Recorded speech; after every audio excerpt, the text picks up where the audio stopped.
Welcome to Red Flag Mission 7 for the F-16 Viper. We're just going to go ahead and jump right into it and get the ship off the ground. Ever since the last patch, ATC at Nellis is working, well, I won't call it perfect as you'll see at the end of the mission, but it is better. ATC is giving clearance for engine startups quickly and taxi to runway and takeoff. And the wingmen are promptly following suit so that one doesn't have to orbit the runway once or twice, even 3 times, to let them all catch up.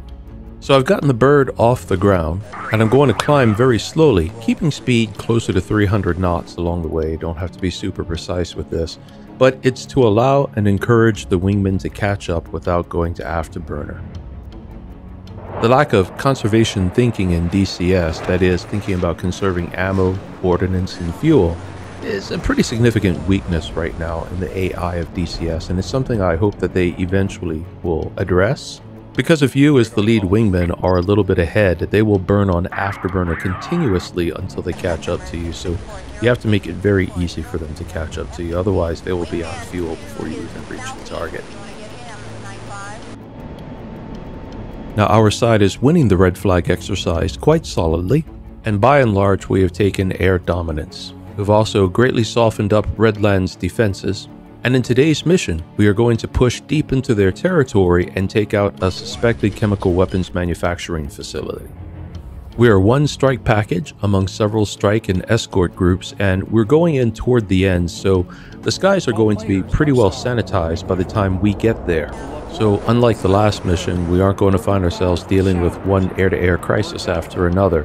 However, it's not to say this mission's going to be boring. There will be plenty to do. Just, it'll wait till once we get there. We don't have to worry about air-to-air intercepts in the way that we used to have to in previous missions.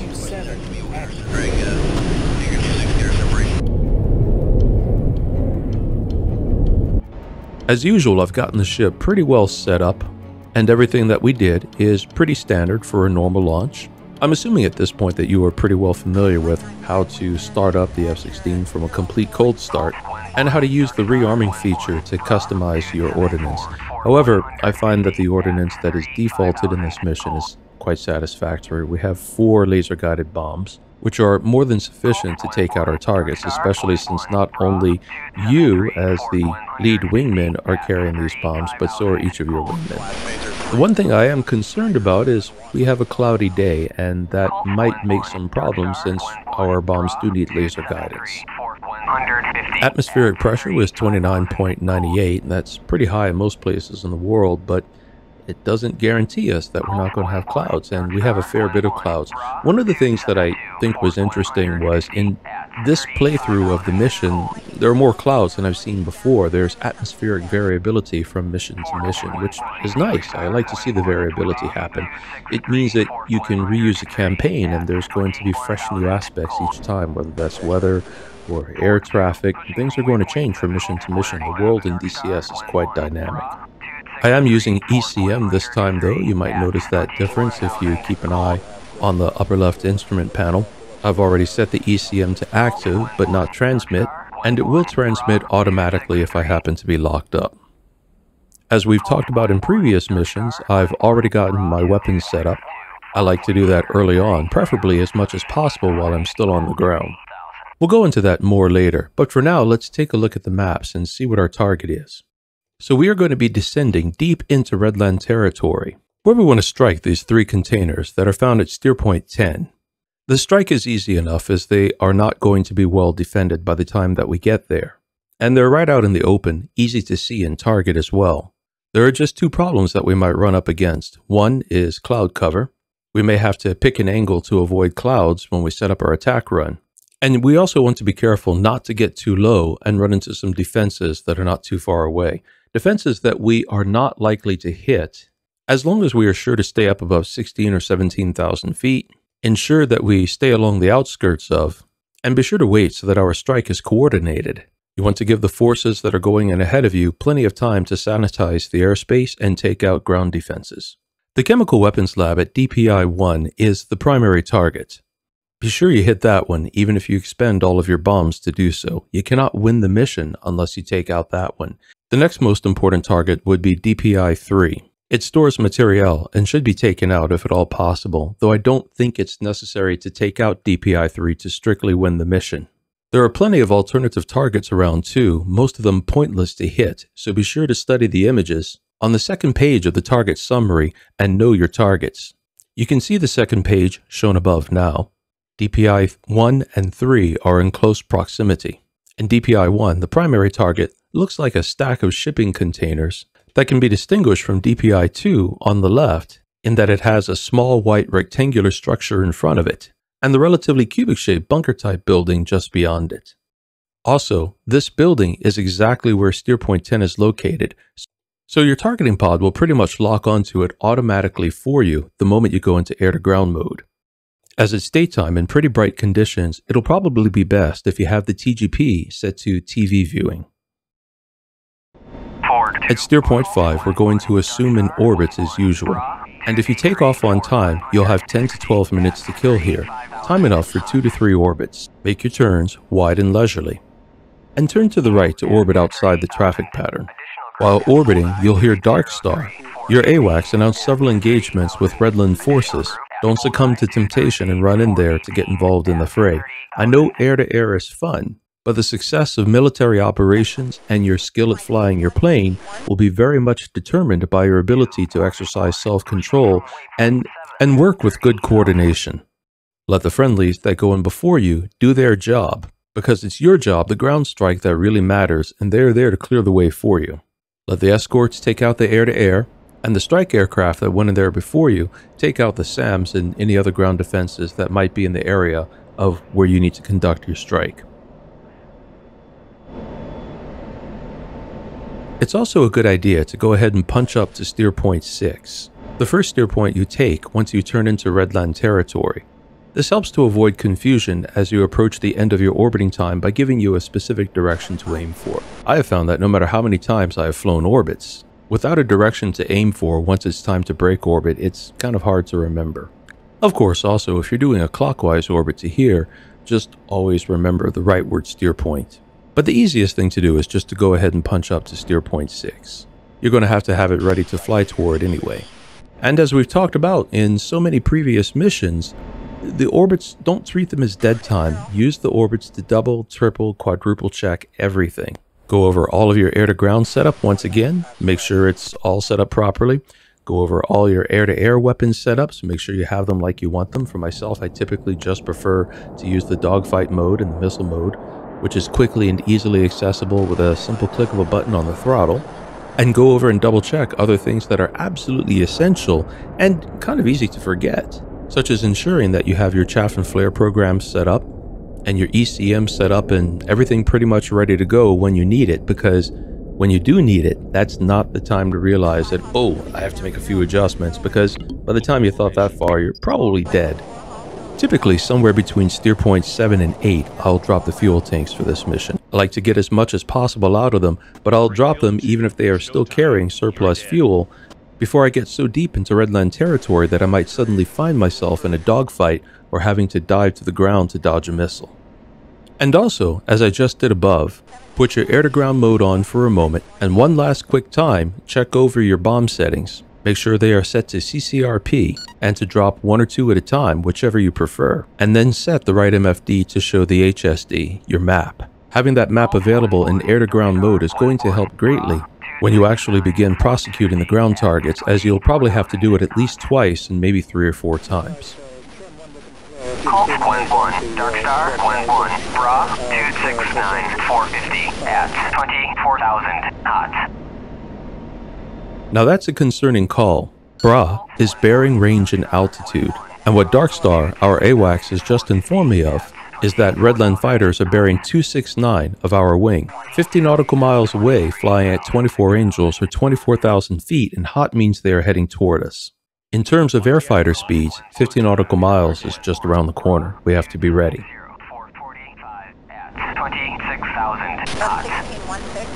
Now they're only 45 miles away. They are definitely heading this way.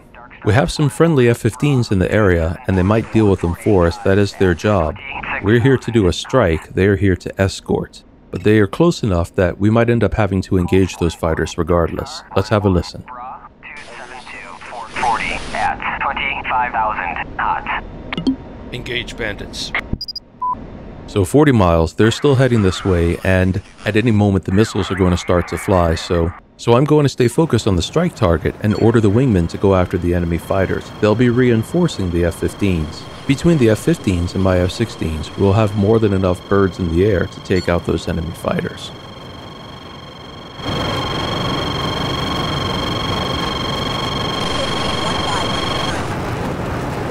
Radar on. Now I usually order my wingmen to turn their radars off, and I fly radar silent too most of the time. But the enemy obviously knows we're here, so I've ordered them to go ahead and put their radars on to maximize their firing range. And it works too. That Su-27 and his wingmen were blown out of the sky before they even knew what hit them. Flight, join up.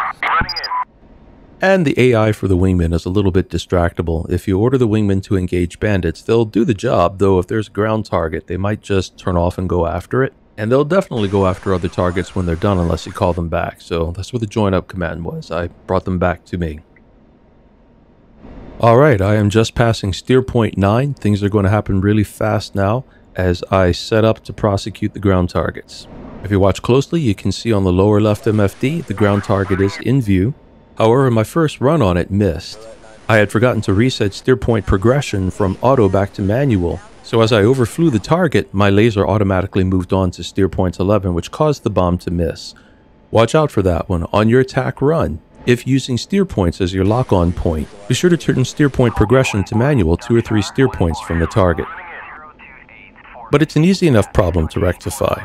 If you miss the target, keep your altitude and fly about 2 minutes beyond, watching the right MFD to make sure you stay outside the effective range of any ground defenses. Then come around hard and line up once again on the target. Keep your altitude somewhere between 16 and 19,000 feet so the bomb doesn't have too far to fall, which will cause you to risk overflying the target, which will cause your TGP to break laser lock. Watch the left MFD and make sure that your laser stays well onto the target. And somewhere between 9 and 15 seconds, go ahead and press the bomb release button. Hold that button down till bomb's away. And if you're attacking a stationary target like the building, go ahead and laze it immediately. Some ground targets, such as tanks, might have laser sensors and might try to take evasive action if they know they are being lased. So for them, you might want to hold off lasing till the last 10 seconds or so, but for buildings, you can laze them immediately. One thing the F-16 doesn't have, at least not in the DCS simulator, I don't know if it has it in real life, is a switch or a button to just turn on the laser and leave it on until you're ready to turn it back off. I wish it did, because with everything going on in the air, it's one more thing to really struggle to keep your mind on to hold that laser button down the whole time. But I've done it enough that I most of the time get it right, and as you can see, we hit the primary target there. That primary target is toast. I'm going to go ahead and swing around now and hit the secondary target, the bunker. Meanwhile, my wingmen seem to have gotten themselves in trouble with SAMs. I don't know what they're up to. And you can probably see right away that I have a little problem going on myself, and that's that smoke and fire might obscure my ability to laze the target. I don't think so though. I'm going to continue in this direction because I'm pretty sure by the time I drop the bomb and laze it, I'm going to have a really good angle over the column of smoke and fire. Yep, I can already see that starting to develop, so this is going to be a good bomb run.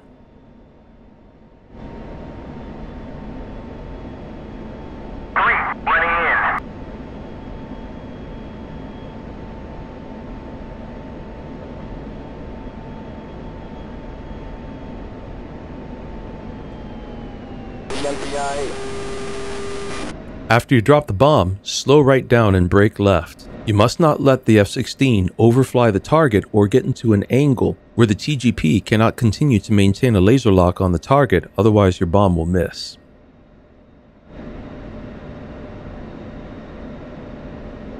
All players, Dark Star. SA-15 destroyed, bullseye 198 for 24. Alright, friendlies have taken out a major ground SAM, and we hit that target, but we hit it a bit off-center. It's damaged, but it's not destroyed. I have one bomb remaining, and we're going to turn around and come back and use it on it.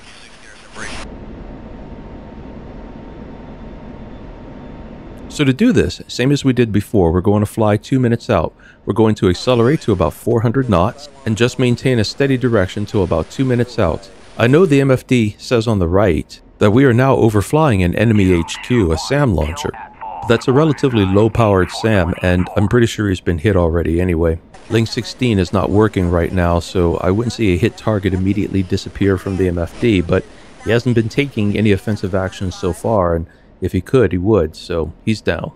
So I'm just going to maintain this course until I'm 2 minutes out, and then swing around hard. Keep my speed up to about 400 knots, give or take a little bit, until it's time to drop the bomb. Immediately upon dropping the bomb, I'll pull back on the throttle all the way, and brake gently to the left in order to maximize the time that my TGP's laser can stay on target. This is our last bomb. We have to make this a solid hit this time. At bullseye 21249. Alright, we have the target in sight. I'm presuming you already know how to control your TGP, how to zoom in and maneuver the TGP to get it onto target where you want, as well as how to make your HUD or either one of your MFD SOI or sensor of interest, which is what allows you to control the TGP. By the way, while we were setting up this attack run, just a little unrelated note for those of you who might be interested. The A-10C is great practice for the F-16 because the HOTAS controls in particular are very similar. Likewise, if you're flying the F-16, you should adjust to the A-10C relatively easy. The A-10C is much more complex because it's an older aircraft. But you'll already have a handle on how to use the TMS and DMS switches and so on. And many of the avionics of the F-16 are similar to the FA-18, so if you know the F-16, you can easily learn the FA-18, and vice versa. If you know the FA-18, you can easily take up the F-16. Remember to watch the time to release cue on the lower right side of the HUD. It's the second column of numbers from the bottom. Somewhere between where it says 15 seconds and 9 seconds, press and hold down your bomb release button. I can't tell you which one that is exactly because that will vary from HOTAS to HOTAS, and your personal setup. The solutions queue is the horizontal dash at the top of the vertical line in air-to-ground mode. It's descending now. When it reaches the horizon line, which it just did, the bomb will drop as long as you have been holding down the bomb release button. Bombs will not drop if you just momentarily press that button. You must hold it down for several seconds. This is a safety feature. And don't forget to fire that laser. Without the laser, this is all for nothing. You can tell you're firing the laser because you'll get a flashing L, lower center of the MFD showing the TGP. And boom, we got him. There's no way that bunker survived 2 hits, so we're good. Now we're going to get out of this viper's nest by heading back towards steer point 11. I almost made the mistake of banking to the left, but if you look at the MFD on the lower right, you can see toward the left flies over some enemy defenses. Those are those defenses, I'm pretty sure they're down, but there's no point in taking a chance. We're just going to go ahead and turn, bank back to the right, and line up on steer point 11. I was a bit hesitant to bank to the right because enemy fighters are coming out of the north in that direction, and my instinct, since I'm fighting, or that is, flying a strike mission, is to stay away from fighters in so much as possible, but this is the safer route, I believe. Our mission is done, and all we have to do now is head back. We've lost 1 wingman. I don't want to lose the other 2, and I know those wingmen are down on air-to-air missiles. Mission 7 gives the option of doing some air-to-air combat after the primary strike mission is finished, but since we're low on ordnance, we're going to go ahead and just head back to Nellis. Track number 6456456. Mike 78 is looking to 090. 221. Pushing from waypoint 2 at 13,000. Studying the MFD a moment reveals that an even safer course is to go ahead and bypass steer point 11 and head directly for steer point 12, which takes me clear and away from any defenses that might still be present at either SAM site. And that leads to the happy outcome that the rest of the mission is pretty well standard operating procedure. A long steady flight home. I sent wingmen 3 and 4 who are still around though off to refuel because naturally DCS wingmen need to refuel because they fly half the time on their afterburners. Now I was intending to end this video right there, but an interesting event happened while coming into landing and I wanted to point it out because it's another learning opportunity. It is an unfortunate reality that the ATC in DCS is not yet perfect. So I had called in and requested clearance to land and had been given clearance to land, but you can see up ahead that there is an aircraft currently touched down on the runway. I believe I'm a good enough pilot that I could have touched down on the right side of that runway and gone ahead and zipped by him, but It took about 2 hours to complete this mission, and I don't feel like doing something stupid and doing it all over again, so I just decided to pull up the gear, the landing gear, and bring in the air brakes and go ahead and overfly them. So a simple point here, when landing, always make sure to watch the runways. That applies to land-based runways if you're flying most aircraft, and aircraft carriers if you're flying something like the F-18. As always, thank you for joining me on the Cerulean Skies channel. I hope you found this video educational. If you have any questions on how to effectively fly and fight the F-16, please let me know. I'm not a fighter pilot, I'm just a guy who loves simulators and also flies drones for a living, so if I know the answer, I'll happily help. And if you see anything you think I could be doing better, I'll happily hear. And as always, if you like this video, please take a moment to like and subscribe. It always helps.